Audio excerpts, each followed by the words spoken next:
सर्वमंगल मंगल्ये शिवे सर्वार्थ साधिके शरण्ये त्र्यंबके गौरी नारायणी नमस्तुते।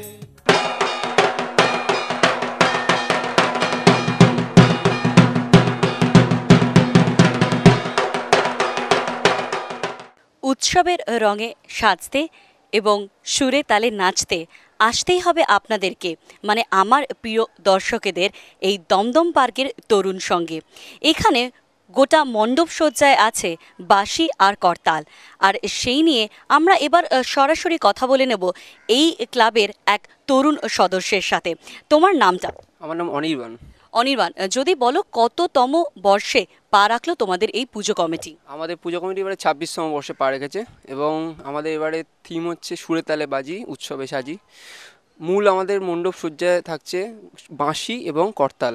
আমাদের পুরো মণ্ডপেই বাঁশি এবং করতাল দিয়ে সাজানো হচ্ছে এবং আমরা চাইবো যে আমাদের পুজো এবারে ভালো একটা স্থান করে নিতে পারবে আপনাদের আর কি পুজোর যে কম্পিটিশান আছে সেই কম্পিটিশানে। যদি একটু বলো প্রতিমা শিল্পী এবং মণ্ডপ সজ্জায় বা মণ্ডপ আইডিয়া যিনি দিয়েছেন কে? আমাদের প্রতিমা শিল্পী হচ্ছে পরিমল পাল এবং মণ্ডপ সজ্জায় থাকছেন বন্দন রাহা। এখন বন্দন রাহার নাম নিশ্চয়ই আপনারা জানেন, বিগত অনেক বছর ধরেই বন্দন রাহার নাম এসে গেছে এবং আশা করব বন্দন রাহা এবং পরিমল পাল দুজনের সহযোগিতায় আমাদের মণ্ডপ সজ্জায় ফুটে উঠবে। তাই উৎসবের সাজে সাজতে আসতেই হবে আপনাদেরকে তরুণ সঙ্গ এই পুজো মণ্ডপে। এই মুহূর্তে যদি একটু মন দিয়ে শোনেন তাহলে পিছনেই শুনতে পারবেন এক সুমধুর আওয়াজ। দেখতেই পাচ্ছেন আমার পিছনে বাঁশি এবং করতাল দিয়ে করা হয়েছে একটা চাইনিজ সুইং চাম। আর এখন এই মুহূর্তে আমরা দাঁড়িয়ে আছি দমদম পার্কের তরুণ সঙ্গের পুজো কমিটির ওয়ার্কশপে। আমার সাথে আছেন এখন দেবরাজ শিকদার। দেবরাজ দা, একটু ইন ডিটেলসে যদি আমাদের থিমটা বলেন যে কি কি অ্যাট্রাকশন বা কি কি দেখতে আসবেন এইবার আমাদের দর্শকেরা। এত বছরে 26 বছরে আমরা প্রতি বছরই নতুন কিছু না কিছু উপস্থাপন করে থাকি। এবছর আমাদের বিশেষত্ব হচ্ছে বাঁশি আর করতাল দিয়ে কাজ হচ্ছে, যেটা এখন অবধি কলকাতা শহরের বুকে কোথাও হয়নি এবং এত হানাহানি এত অশান্তির মধ্যে মানুষকে একটু শান্তি দেবার জন্য এই বাঁশি আর করতাল দিয়ে যে কাজটা করা হয়েছে এবং তার শ্যুটটাকে সমস্ত প্যান্ডেলের মধ্যে আমরা চেষ্টা করছি যাতে সমস্ত প্যান্ডেলে এই শ্যুটটা থাকে এবং মানুষ যখন ঢুকবে অত্যন্ত শান্তি পাবে এই প্যান্ডেলে ঢুকে। আমরা চাইছি ওই কিছুক্ষণের শান্তিটা যেন মানুষকে দিতে পারে। আর সব থেকে বেশি অ্যাট্রাকটিভ জোন, যেটা সব থেকে বেশি অ্যাট্রাকটিভ জোনটা কোথায় হবে?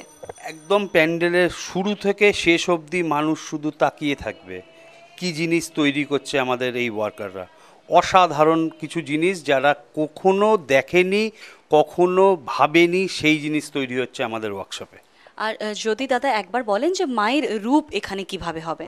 একদম সাবেকি রূপ, একচালার রূপ এবং মায়ের গায়ের রংটা থাকছে গোল্ডেন।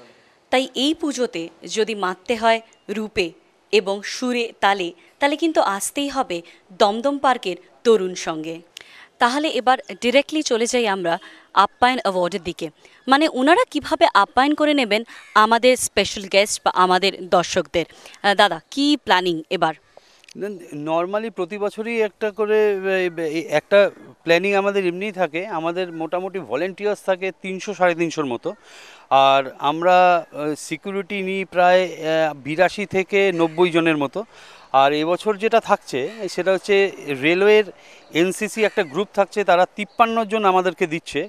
তারা আমাদের পুরো দর্শনার্থীদের মণ্ডপে ঢোকা এবং বেরোনো এবং তাদের সমস্ত রকম সাহায্যের জন্য তারা প্রস্তুত থাকবে সবসময়। তাছাড়া থাকছে মেডিকেল ক্যাম্প, অ্যাম্বুলেন্স এবং আমাদের ফায়ার ফাইটিংয়ের সমস্ত রকম ব্যবস্থা এবং যাদের দর্শনার্থীরা আসবেন তাদের যখন প্রবেশ করবেন তার আগে এবং যখন বাহির পথ দিয়ে বেরোবেন সেখানে আমাদের জলছত্র করা থাকছে যাদের তাদের তেষ্টাটা মেটে এবং সাধারণত সিসিটিভি থেকে শুরু করে মেটাল ডিটেক্টর থেকে শুরু করে সমস্ত কিছু থাকতে কোনো রকম কোনো অসুবিধা দর্শনার্থীরা ফিল করবেন না। এবং সিটি কেবলের দর্শনার্থীদের আরও জানাচ্ছি, আপনারা সাদর আমন্ত্রণ, যতবার খুশি যখন খুশি আপনারা আসুন, আমরা আপনাদের জন্য আমন্ত্রণ করার জন্য উপস্থিত থাকব। তাই যদি একটু ক্যালকুলেশন করে নেন, ওভার 500 ভলেন্টিয়ার্স কিন্তু আপনাদের সার্ভিসে 24/7। তাই আসতেই হবে সকলকে একসাথে আমাদের এই দমদম পার্কের তরুণ সঙ্গে। ওনাদের থিমেই কিন্তু আছে সুর, তাল, আনন্দ। তাই এবার দেখব ওনারা কিভাবে আনন্দে মাতে যখন ওনারা জিতবেন সেরা আপ্যায়ন অ্যাওয়ার্ড 2011। সিটি সেরা আপ্যায়ন জিতবে কারা? দমদম পার্ক তরুণ সংঘ আবার কারা? Three cheers for Tarun Sangha. Hip hip hooray. সেরা কারা?